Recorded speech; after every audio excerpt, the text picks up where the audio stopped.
सभी का बहुत बहुत स्वागत है। मेरा नाम रूबिका लियाकत है और आजमगढ़ इस वक्त न्यूज 18 इंडिया का काफिला पहुंच चुका है। आज कार में सरकार होंगे धर्मेंद्र यादव, जो कि आजमगढ़ से इंडिया गठबंधन के उम्मीदवार है। तो चलिए शुरू करते हैं बातों का सिलसिला। धर्मेंद्र जी, आपका बहुत बहुत स्वागत है। जी धन्यवाद रूबिका जी। किस तरीके से आजमगढ़ की इस वक्त तैयारियां चल रही है? मैं समझता हूँ रूबिका जी, आजमगढ़ की तैयारियों के सिलसिले में मुझे कोई ज्यादा मेहनत नहीं करनी पड़ रही है और आजमगढ़ की पार्टी इतनी स्ट्रांग है। यहाँ हमारी पार्टी के 10 विधायक हैं, 3 एमएलसी हैं, बहुत शानदार संगठन है। नेताजी के प्रति लोगों के दिलों में बहुत भाव है। आज भी जब गाँव जाते हैं तो बहुत सारे लोग मिलते हैं और चर्चा करते हैं, नेताजी यहाँ आए थे, यहाँ बैठे थे, यहाँ खाए थे। तो बड़े जज्बाती मामले हैं आजमगढ़ के साथ, इसलिए कोई बहुत अतिरिक्त मेहनत की जरूरत नहीं पड़ रही है। जो चुनावी रस्म होती है, प्रक्रिया होती है, उसके पालन मात्र से ही काम चल रहा है आजमगढ़ के चुनाव में। और धर्मेंद्र यादव को जानते हुए ये कहते हैं कि बदायूं जैसी सीट धर्मेंद्र यादव को नहीं छोड़ सकते। क्या आपने ये सीट इसलिए छोड़ी क्योंकि पारिवारिक मजबूरी थी? नहीं, कोई मजबूरी नहीं थी, ये पार्टी की रणनीति थी। हमारे परिवार में कोई मजबूरी नाम की चीज ही नहीं है। बहुत परिवार में आत्मीयता, एकता और पूरा परिवार आदरणीय अखिलेश जी की लीडरशिप में बहुत चट्टान की तरह खड़ा हुआ है। और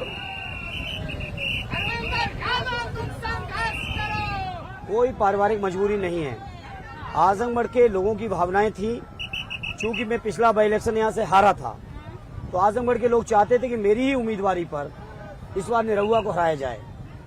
तो आजमगढ़ के लोगों की भी मांग थी और आदरणीय चाचा जी को भी या आदित्य जी को भी चुनाव इस बार लड़ना था। तो बदायूं उनके लिए बहुत सुरक्षित सीट है। तो आप श्योर हैं इस बात को लेकर कि आप निरहुआ को हरा देंगे? 100%। पिछली बार जीते हो? आप 4 जून को जब रिजल्ट आएगा, क्योंकि मैं 8000 से हारा था, हालांकि बेईमानी से हारा था, लेकिन फिर भी हार है। उस हार को हमने एक एक्सीडेंटल हार के तौर पर परिभाषित किया है और उस एक्सीडेंटल हार का जवाब आजमगढ़ के लोग इस बार कितने वोटों से देंगे, ये आप 4 जून को चेक करिएगा। कितने हजार वोटों से आप हराएंगे? बदला कैसे लेंगे? बहुत शानदार इस बार जीत होगी समाजवादी पार्टी की और लाखों में होगी।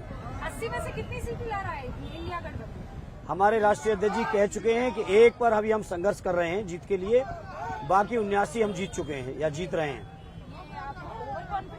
नहीं, कतई ओवर कॉन्फिडेंस, जनता की दम पे कह रहे हैं। देश की जनता नहीं चाहती है कि बाबा साहब का संविधान खत्म हो। जनता नहीं चाहती है किसी कीमत पर लोकतंत्र खत्म हो। मतलब आप ये कह रहे हैं कि बनारस को छोड़ के आप सारी सीटें जीतेंगे? एकदम जीतेंगे।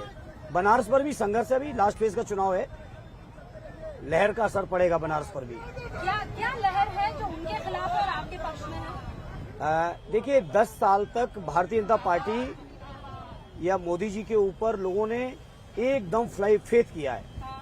डेमोक्रेसी में इतना विश्वास किसी भी लीडर या पार्टी पे हो पाना कठिन है जो मिला बीजेपी को। लेकिन उस समय का, उस मौके का उन्होंने उपयोग नहीं किया, बल्कि दुरुपयोग किया है। उन्होंने अपने उद्योगपति मित्रों के 16 लाख करोड़ कर्जे माफ किए हैं।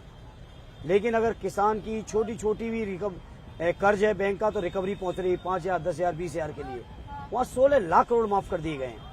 आप सोचिए, जो लोग कहते थे कि देश नहीं बिकने दूंगा, उन्होंने देश के सारे बड़े बड़े जितने भी रिसोर्सेज थे देश के पास, रेल था, हवाई अड्डे थे, हवाई जहाज था, टेलीकम्युनिकेशन था, सारी चीजें बेचने का बंदरगाह थे जो हमारी राष्ट्रीय संपदा थी। कुछ चुनिंदा उद्योगपतियों को बीजेपी के लोगों ने बेचा है, ये पूरा देश देख रहा है। और जिस तरह से तमाम कानून बनाए हैं, वो देश को तानाशाही के रास्ते ले जाना चाहते हैं। लेकिन वो तो ये कह रहे हैं कि हम देश को तीसरी बड़ी अर्थव्यवस्था बनाएंगे, हम 10वीं से 5वीं पर ले आएंगे। वो कहते हैं आप लोग परिवार से बाहर ही नहीं निकल पाते। देखिए, परिवार देखिए, प्रधानमंत्री जी को ये समझना चाहिए, परिवार समाज की जरूरत है। परिवार समाज की पहली इकाई है।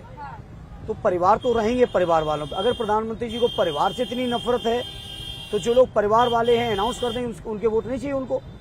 जो बिना परिवार के लोग हैं, केवल उनके वोट चाहिए। अनाउंस करे बीजेपी या प्रधानमंत्री। राजनीतिक परिवार मतलब आपके अलावा कोई और चुनाव लड़ता दिखता ही नहीं है संसद में? क्यों? समाजवादी पार्टी से 62 उम्मीदवार हैं, हमारे गठबंधन के 80 उम्मीदवार हैं। और जिनको वो परिवार की बात करते हैं तो हम 5-6 लोग लड़ रहे हैं, हमारी परिवार के लोग लड़ रहे हैं, या राहुल जी को जोड़ लो जो भाषा भी प्रधानमंत्री जी की है, तो 6 सीटों पे तो लड़ रहे हैं। बाकी 74 सीटों पे तो पार्टियों के कार्यकर्ता या जिम्मेदार नेता ही लड़ रहे हैं। वो ये कह रहे हैं कि आप इसके अलावा कुछ और सोच ही नहीं पाते ना, आप ये कहते हैं कि पार्टी का अध्यक्ष परिवार से होगा। प्रधानमंत्री जी मैं आपसे अनुरोध करूंगा, हमारे परिवार की चिंता छोड़िए, उन क्षेत्रों पर छोड़ दीजिए, वो क्षेत्र के लोग जैसा परिणाम देंगे स्वीकारेंगे। लेकिन प्रधानमंत्री जी आप चिंता करिए उन 20 करोड़ नौजवानों को जिन्होंने आपने वादा किया था रोजगार देने का। 2 करोड़ प्रति साल के हिसाब से 10 साल आपने राज किया, 20 करोड़ नौजवानों को आपको रोजगार देना चाहिए था। उन 20 करोड़ के बारे में प्रधानमंत्री जी आपको पहले सोचना चाहिए था। आपको देश के उन 60% किसानों के बारे में सोचना चाहिए जिनको आपने दूनी आमदनी का वादा करके उन पर लाठीचार्ज कराए, 1000 किसानों के आसपास की डेथ हुई आंदोलन में। उन किसानों के बारे में प्रधानमंत्री जी आप सोचो। प्रधानमंत्री जी आप ही ने कहा था, उस समय के तत्कालीन यूपीए के प्रधानमंत्री आदरणीय मनमोहन सिंह जी के बारे में अपमानजनक शब्द इस्तेमाल करते हुए डॉलर और रुपए की आपने तुलना की थी। उस समय केवल 60 रुपए के मुकाबले पे $1 था और आज 84 पे हो गया है। आज सोचो कहाँ गया है।